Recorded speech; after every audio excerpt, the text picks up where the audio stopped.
All right, we'll be using Chris today as our demonstration to put on goalie gear.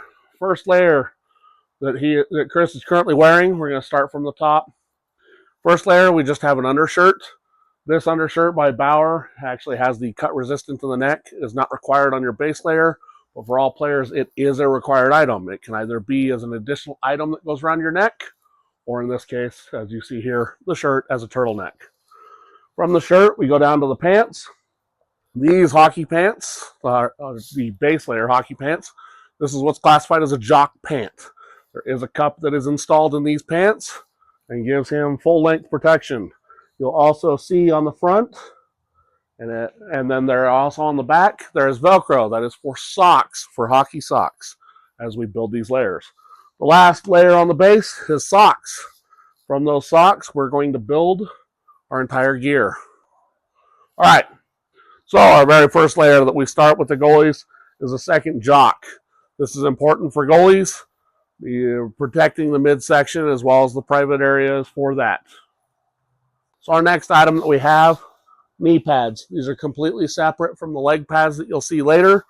These are the actual protective piece. So Chris will turn around for me. You'll see they have straps on the upper side above the knee as well as one down on the calf for each of those knee pads. I want to make sure that those knee pads, turn around, making sure that the knee pads, there's a two-piece. That knee pad part sits into the cup of the knee, and this thigh protection goes over top of it. Our next layer that we have, this is where we're starting to build some real bulk. This is your hockey breezer or your hockey pant for a goalie. So this in particular has an inner belt and an outer belt. There are going to be differences depending on what model and what brand that you have on how these are built. The key to these is you want these to be up so that the hip support and protection is in the hip area, and the true judgment of length is this hip pad needs to be 1 to 3 inches above the knee. Now, you can also see that this knee guard comes way down. Chris's knee is actually about here, so we're right in that 1 or so inch. You would not want a pant to go any further down than this. We're trying to build overlap of protection. When we put this on, being that this one has an inner belt, we're going to tighten with the straps that are in here, and these need to be snug because that is helping to hold this pant up as our goalie goes into positions. This outer belt we're going to use here just momentarily when we put on the chest protector. From this point, if you have your goalie that is dressing themselves, this now will be the time that we do skates. In this instance, Chris is going to be assisted with his skates, so we will put skates on near the end. Our next layer, as we start building up onto the top end, this is our goalie net guard. This is a separate net guard from, as you can see, from below. This, from Warrior in particular, is not a cut-resistant net guard. This is for impact. This is starting to build protection so that overlap of the goalie mask that you will see later and a potential opening in the chest area on the chest protector, any area that is from the neck and upper chest is protected. Our next layer that we have, this is our chest protector. This is where real bulk starts being added. So there's a couple options at this point that we're going to talk about. First thing that we want to do, as you can see, Chris is still wearing his net guard, that second layer net guard here. And this net guard, you can see that it's just now poking out. A good fitting chest protector should be covering most of the clavicle area. There's adjustments depending on the brand and type to be able to close and open this gap and shrink these areas. There's a ton of adjustment through these. Pay attention to the different adjustments. Ask for specifics if you need specifics. The next item that we have that we're dealing with this, within this chest protector, is his arms. So as you can see, there's a ton of pad through here, and it comes down to just above his wrist. Right here, somewhere in the ballpark of 3 inches above his wrist is where we want to be. We're trying to cover as much as the forearm and leaving just the hand exposed. The last part, and this deals with, and this is a complete goalie preference, is tying the pant to the chest protector together. What that is actually providing and doing is helping that the chest protector that is sitting off your shoulders is then helping to support the pant. There are two options that are with this. There's either an option with the pant to wear suspenders that would go up over top of this chest protector, or in the case that we're going to use, and I'm going to demonstrate today, there's actually where the outer belt that I discussed earlier, there is a loop, and if we lift this up, this loop right here, this outer belt strap is able to come up and go through here.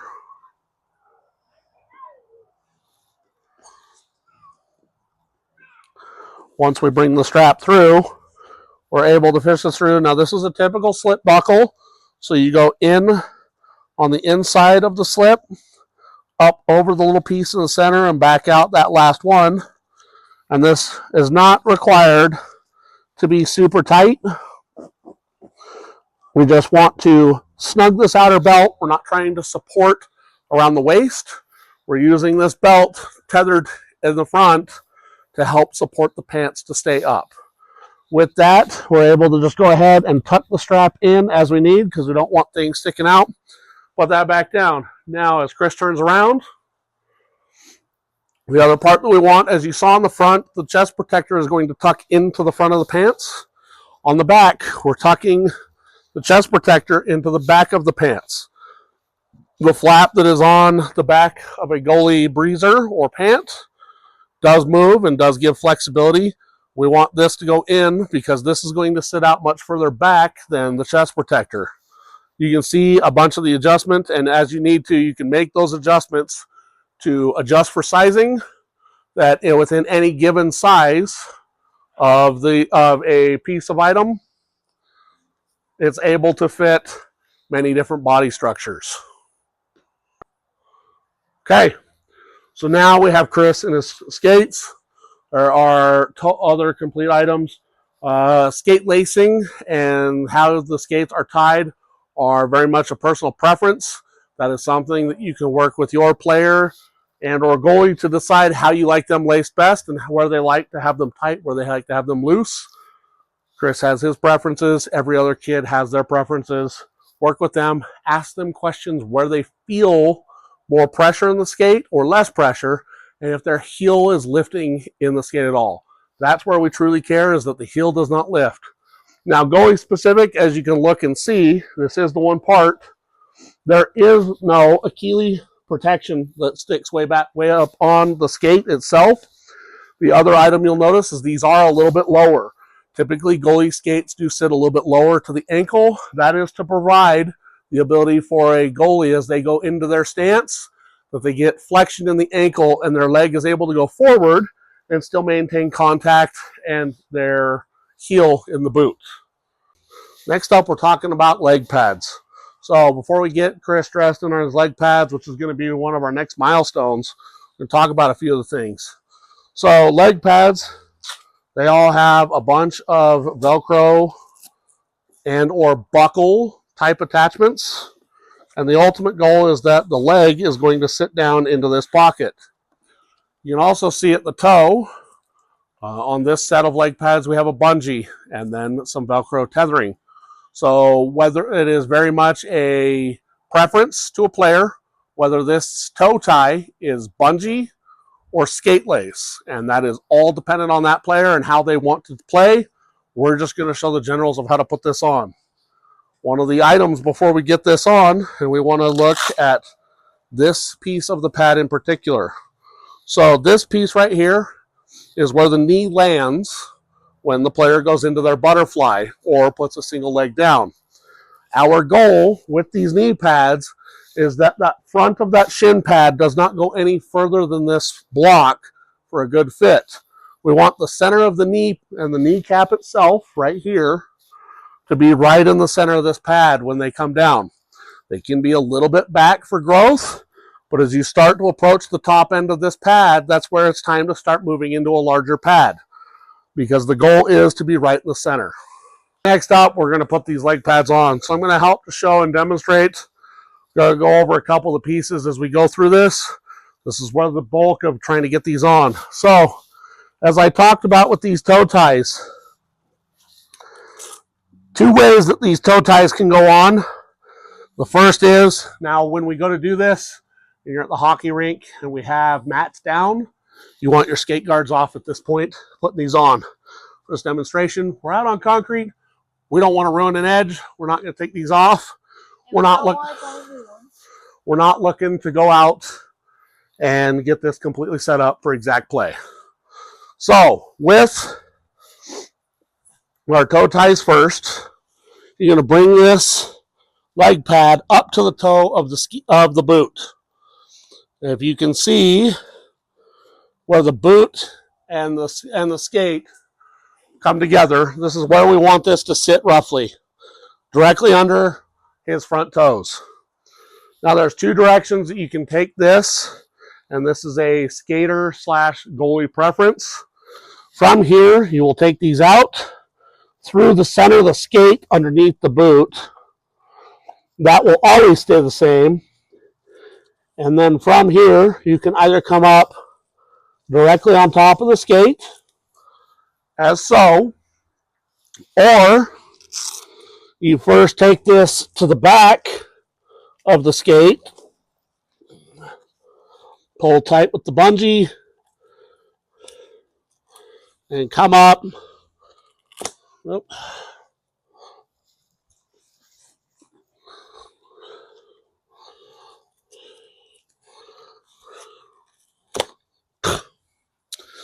As you can see, these bungees aren't quite set for that length, but they would come back around the skate, come up into the center of the foot, such as you can see, and I'll just show and demonstrate up here. For this, and the length of these bungees, we're going to go over top of the foot. The key that we're doing here is attaching the base to the toe of the skate so there's control of the pad from the skate and from his foot. So now we have our leg pads attached in the back. We've brought Chris up to the kneeling. Now, depending where you're at, and in this case with the skate guards, we're going to have a little bit of issues. We're out on concrete. Within the rink, it's going to be a little bit easier for the player to stand up on their own. In this case, I'm going to stand the player up and assist. And as you see, the easiest is for them to lift one leg, bring that out, and then stand up. Now, if we turn Chris around, you can see on the back, nothing here appears crazy tight. I can get fingers inside everything else. This is perfectly normal. It's perfectly acceptable. We want these things to be able to move because this inner knee pad, this block right here, the front of their knee is going to land when they do a butterfly. So if these can't rotate and move a little bit on their legs, they're too tight. So from the front view with his leg pads on, first thing that we want to see is they're going to go into their stance. And going into their stance, depending on how wide they normally sit, our big part that we want is we don't want a lot of crossover. You see that Chris had to force that crossover. If he stands up just a little bit and then goes into a stance, you'll see you get just a little bit of crossover. That's perfectly normal. You want that just a little bit, but you do not want these to be too tall. Now, as Chris stands back up normal, the other part that we want the top of this leg pad to not come any higher than the top of the protector, the thigh protector that's on the pants. There are some additional flap protection pieces here. They come right at that height. We want to make sure that's not snagging. In this case, these are just free. This is a great height. We would not want a leg pad any taller than this, but this leg pad, based off this height on his thighs, gives room for growth before we have to go to the next leg pad. So now we have a jersey on. So this is one of our next parts that we're building. Jersey, that is his outward appearance to everybody else. As you can see, as Chris lifts his arms, the goalie jerseys, especially in the arms, are very large to help support all that padding. This is also, you can see, and as you saw before as we began dressing Chris, there's a lot of added size that has now added on to Chris to set up for all this player gear. So in the chest, in particular, this is the measurement that we talk about, and you want to make sure this is where it is good. Now, a goalie has a little bit more bulk than a player, but this is where it's good to make sure that we size the jersey appropriately. If Chris was wearing this jersey with no equipment, it's going to very much look like a jersey like this. There should be very much room and able to move, very baggy fit. The reason for that is once we get everything on and this jersey's on, we still want Chris to be able to move. If this jersey was a size that he would normally wear, one, we probably would have a very difficult time getting it on in the first place. But once we get to this point, the biggest item that we want to see is full mobility of arms. Because arms for a goalie are going to be very important, are going to be with his blocker and glove and stick. So we want them to be able to move freely. If the jersey is causing issues that they can't move their arm or only have a certain range of motion, that's our problem. Now as Chris lifts his arms out and puts them out for us, you can see this jersey just so happens that they're completely covering Chris's hands. The next part that we're going to show is we get Chris's glove and blocker on. We're going to show you that this does not matter because once this jersey gets pushed up, such that his hand is clear, so we'll be able to tuck into the blocker and glove. It will not be an issue. Chris has his glove and blocker on, the catcher and blocker. You can see that his shirt no longer has an issue being in because there's plenty of room for those to be able to tuck into. So with the glove or catcher first, this is what you're going to catch the puck with. There are many different options. There are different breaks and different styles. The biggest thing you want to be able to do is that he is catching with the hand that he feels most comfortable to catch with, whether that be the left hand or the right hand. For the majority of kids and the majority of people, they're going to catch with their left hand just like baseball. And as Chris can close the glove for us, this is where a newer glove is going to be very stiff. You need to work and break this in. It's very much like a baseball glove or things of that nature. If you leave it in a closed status for a while, that will help to develop that. And as Chris continues to develop a little bit more hand strength, he'll be able to get a better closure. The blocker on the other side, as Chris lifts his hand, and you can see the palm on his blocker, there is palm material where he's able to hold a stick. From that, there is a lot of padding in front of that. And as he rolls this over, as he's normally holding a stick, there's a large amount of padding in this blocker that is not flat to help deflect away from him as a goalie. Okay, our last part is our helmet. Helmet, everything that we've done, helmet's absolutely the most important thing. We're protecting the head. So there's a full frontal face, full cage in the front. As you can see now, there's very little area for anything to get up under the chin and with this as well. Most goalies will end up also keeping their chin down. As you see, there's this little bit, but as soon as he brings his head down, it tucks into the chest protector quite nicely. Very often, most of them stay very tucked down. Go ahead and turn around. On the back of the mask, and this is where the adjustment is, there's more of a front to back adjustment. This plate will help to pull the helmet together, and then there are different straps to be able to do that. Turn around. That's going to get your forward to back adjustment.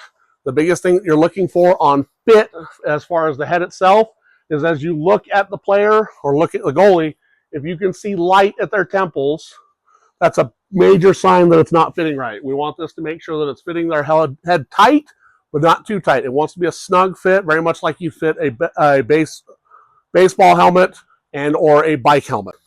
Last item is a stick. When we do the stick, we're going to put the player down onto a single knee or into their butterfly.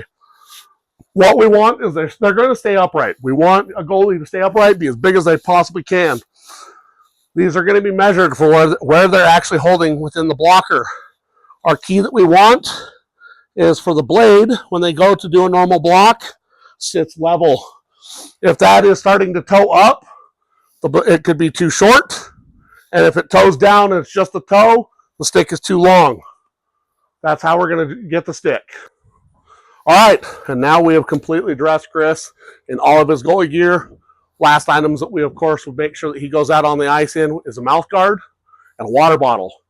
Hydration is important. Our teeth are important. Make sure that we have a mouth guard in place so that any random puck that comes through, we don't have any issues. Any other questions? Please comment. We'll gladly answer.